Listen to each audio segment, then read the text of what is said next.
दोस्तों आज की वीडियो में हम बात करेंगे कोरोना वायरस की, इसकी लाइफ की, इसके स्पैन की, इससे बचाव की। मेरे एक सब्सक्राइबर ने मुझे लिखा है कि आपको एक वीडियो बनाना चाहिए, तो उनकी फरमाइश पे मैं वीडियो बना रहा हूँ। आशा करता हूँ आपको पसंद आएगा। तो पहले समझिए कोरोना वायरस जो है इसकी लाइफ क्या है और ये कैसे फैलता है। देखिए, कोरोना वायरस जो है वो एक कीटाणु है और एक जीवाणु है जो कि एक छींक और खांसने से और थूकने से फैलता है। जब भी कोई कोरोना से पीड़ित व्यक्ति छींकता है तो वो तकरीबन 3000 के आसपास ड्रॉपलेट्स, जो कि छोटी छोटी बूंदें होती हैं, वो वातावरण में फैल जाती हैं। और जो वातावरण में फैल जाती हैं तो वहां से कोरोना फैलने के चांसेस होते हैं।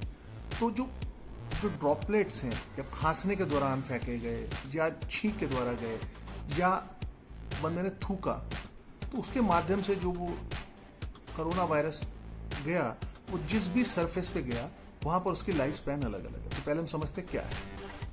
अगर जो वायरस है वो जाके जमीन पे गिरता है तो वो 3 से 4 घंटों के अंदर डेड हो सकता है। तो ये मान के चलिए कि आपको अपने फर्श भी साफ रखने चाहिए, या जहां भी आप जा रहे हैं फर्श साफ हो तो बेटर है। दूसरा, अगर जो वायरस है अगर वो किसी लकड़ी के सरफेस पे गिरता है तो उसकी जो लाइफ है वो 1 दिन तक हो सकती है। मतलब 1 दिन तक अगर वहां पर जैसे कोई बीमार गया था और उसने खांसा या उसने कोई कुछ किया था, तो वहां सर आप इफेक्टेड हो सकते हैं। तो इसलिए आपको कहा जा रहा है कि जब भी आप जाएं, कहीं बाहर जाएं, तो वापसी में आ गए हाथ धोएं। फिर जो तीसरा इसका है कि अगर ये किसी स्टील के या लोहे की चीज पे रहता है तो ये 3 दिन तक जीवित रह सकता है। सोचिए, एक ऐसा दुश्मन जो अदृश्य है, जिसको आप देख नहीं पा रहे हैं और आपको पता भी नहीं है, बिकॉज आपसे पहले कोई आदमी आया, वहां वो थूक के गया था या खांस के गया था, छींक के गया था, और अभी जब आप आए वहां कोई भी नहीं दिख रहा आपको। तो आप अपनी जगह बिल्कुल ठीक है कि वहां कोई नहीं है,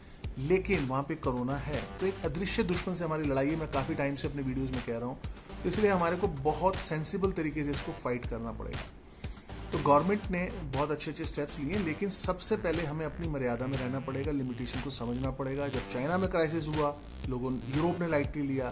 आज जब यूरोप में और अमेरिका में क्राइसिस है, हम लोग इसे लाइटली ले रहे हैं। तो दोस्तों, मेरा सबसे बड़ा आप लोगों से निवेदन रहेगा कि इसको लाइटली ना लें।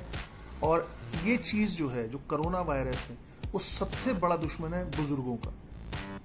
जो ओल्ड एज पीपल है उनका बहुत बड़ा दुश्मन है। तो अगर आपके घर में ओल्ड एज पीपल हैं तो ये बात ध्यान रखिए कि वो उन पे बहुत अटैक करता है। तो ये ना हो कि बीमारी आप लेके आए और आपके थ्रू उन तक ट्रेवल कर जाए। तो इसलिए आप लिमिटेड अपनी मूवमेंट रखें और रिस्ट्रिक्ट रहें घर पे, तो आपके लिए अच्छा रहेगा। इवन आपके पेरेंट्स या जो भी ओल्ड एज पीपल है आपके घर में, उनके लिए अच्छा रहेगा। अब ये इफेक्ट कैसे करता है? देखिए, ओल्ड एज पीपल में भी जो अब तक जितनी रिसर्चेज आई हैं वो कह रही हैं कि वो ओल्ड पीपल जिनको डायबिटीज है, हाई डायबिटीज रहती है, ये कोरोना वायरस उन पे दुगना असर करता है। फिर आता है कि अगर उनको बीपी की प्रॉब्लम भी है तो 4 गुना हो जाएगा। वो ऑटोमेटिक डायबिटीज थी, बीपी भी है। और साथ में अगर उनको हार्ट की प्रॉब्लम है तो ये ऐसा कॉकटेल है जिसपे वो सबसे पहले अटैक करेगा। मतलब उसके लिए इजी टारगेट हो जाएंगे वो। तो अगर आपके घर में पेरेंट्स हैं और उनकी फिटनेस वैसी नहीं है जैसी नॉर्मल इंसान की होती है, तो आपको बहुत केयरफुल रहने की जरूरत है। इसको लाइटली लेने की जरूरत नहीं है। तो आप सबसे पहले ये करें कि आप जब भी जाएं, बाहर जाएं, आके आप हाथ जरूर धोएं। और हाथ धोना इसलिए जरूरी है कि बाई चांस आप कोरोना के संपर्क में आए हैं तो कम से कम वो कोरोना जो है वो आगे स्प्रेड ना हो आपके घर में या आपके परिवार में। फिर जब भी आप जाएं, बाहर जाएं या घर पे भी हों, तो थोड़ा डिस्टेंस मेंटेन करें। लेट्स से आप छींक रहे हैं, खांस रहे हैं, तो डिस्टेंस मेंटेन करें। इसलिए आप देखें, गवर्नमेंट यही कह रही है कि आप डिस्टेंस मेंटेन करेंगे तो बेनिफिट है, क्योंकि रीजन है वो जो ड्रॉपलेट्स हैं वो किसी के कपड़ों पे या किसी के ऊपर जाके जब गिरते हैं, कोई सामने वाला छींक देता है, तो इससे बेटर अगर हम 3 फुट के होंगे तो कम से कम ट्रैवल उतना नहीं होगा, वो जाके फर्श पे गिरेगा, तो उसकी लाइफ स्पैन कम हो जाएगी। तो इसलिए डिस्टेंस रखना बहुत जरूरी बताया जा रहा है इसके अंदर। ठीक है। दूसरा, एक तीसरी बात आती है कि आप अपने घर पे रहें। जैसे ज्यादा जरूरी काम है तब जाएं, और उसमें भी ध्यान रखें कि जब जाएं तो किसी सरफेस को टच करने की कोशिश ना करें। जैसे रेलिंग पकड़ के चलना हो, या सामान लेने गए तो लोहे की चीजों को ना छुएं। हो सकता है आपसे पहले कोई वहां पर जो गया हो, जो पीड़ित हो, उससे आप तक ये संक्रमण पहुंच सकता है। जब आए घर पे तो हाथ धोएं, तो उससे आपको बेनिफिट हो सकता है। फिर कुछ लोगों को ये अंधविश्वास है कि कुछ नहीं होने वाला है इससे। तो दोस्तों, ये अंधविश्वास हमारा इसलिए गलत है क्योंकि यूरोप और अमेरिका और पूरे दुनिया को अगर मिलाएं तो तकरीबन 1.25 लाख से ऊपर लोगों की डेथ हो चुकी है। मतलब अकेले अमेरिका के अंदर 30,000 34,000 का आंकड़ा आ चुका है। तो ये मान के चलिए बहुत लाइटली चीज़ नहीं है। हमारे देश में मेडिकल फैसिलिटीज़ नहीं है उतनी जितनी अच्छी बाहर के देशों में। उसके पीछे 100-200 कारणों में ऐसा आपातकाल स्थिति आएगी कि गवर्नमेंट या कोई भी प्रिडिक्ट कर ही नहीं सकता। तो इसलिए जो हम बात कर रहे हैं उसको हमें सेंसिबल तरीके से सोचना है कि ऐसी स्थिति में जहां हमें बाहर जाके अस्पताल में इलाज कराना पड़े, ऐसी स्थिति आए ना, इसलिए हम घर पे रहें और हो सके तो बहुत संयम से रहें और बहुत साफ सफाई का ध्यान रखें। फिर हम बात करते हैं लॉकडाउन गवर्नमेंट ने किया। तो लॉकडाउन करने का पर्पस ये था कि लोग एक दूसरे के संपर्क में ना हो, ये कम्युनिटी स्प्रेड ना हो। देखिए, आप अमेरिका ने पूर्ण लॉकडाउन नहीं किया तो कम्युनिटी स्प्रेड हुआ। स्पेन, फ्रांस के एग्जाम्पल्स आपके सामने हैं। चाइना ने एग्जाम्पल सेट किया था कि लोगों को वुहान में घरों में कैद कर दिया था और बहुत स्ट्रिक्टली कैद किया था। मतलब कई वीडियोज आते थे उस पर लोग मजाक उड़ाते थे।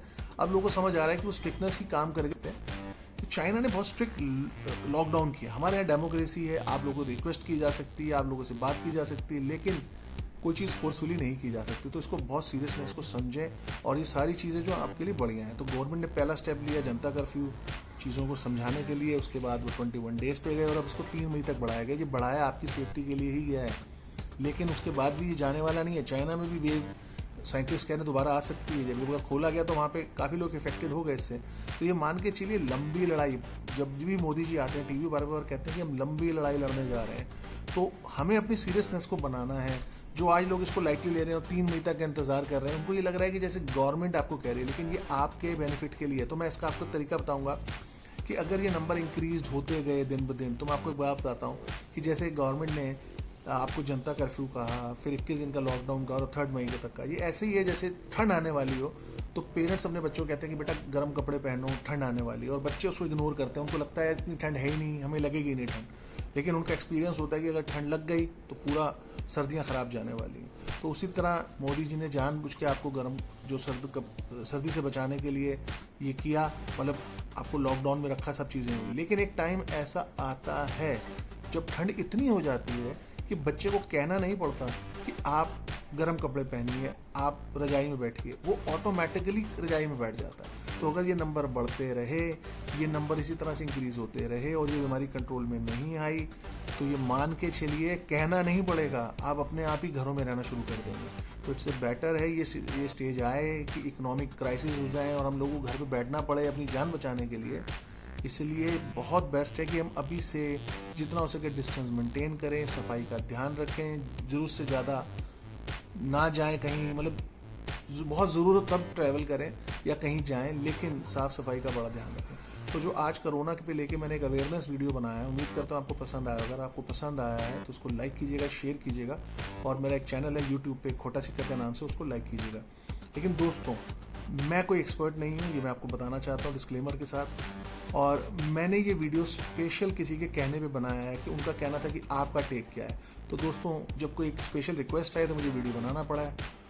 आशा करता हूँ जो मेरी इन्फॉर्मेशन मैंने देने की कोशिश की है वो आप तक जाएगी, आपके दिल तक जाएगी और आप समझेंगे इस बात को। और खासकर मैं उन लोगों को समझाना चाहता हूँ जो लोग इसको बहुत लाइटली ले रहे हैं कि अगर आप इफेक्टेड हो गए तो समझ लीजिए आपके साथ क्या होने वाला है। तो दोस्तों, इसको लाइटली मत लीजिए, ये आपकी जान का सवाल है, आपके परिवार की सेहत का सवाल है, और इवन देश की सेहत बिगड़ सकती है। अगर बहुत ज़्यादा लोग एक साथ अस्पताल पहुंचेंगे तो देश की सेहत बिगड़ सकती है और ये आउट ऑफ कंट्रोल हो सकता है। तो जिस कोरोना से हम लड़ रहे हैं वो अदृश्य हमारा विरोधी है, अदृश्य हमारा दुश्मन है।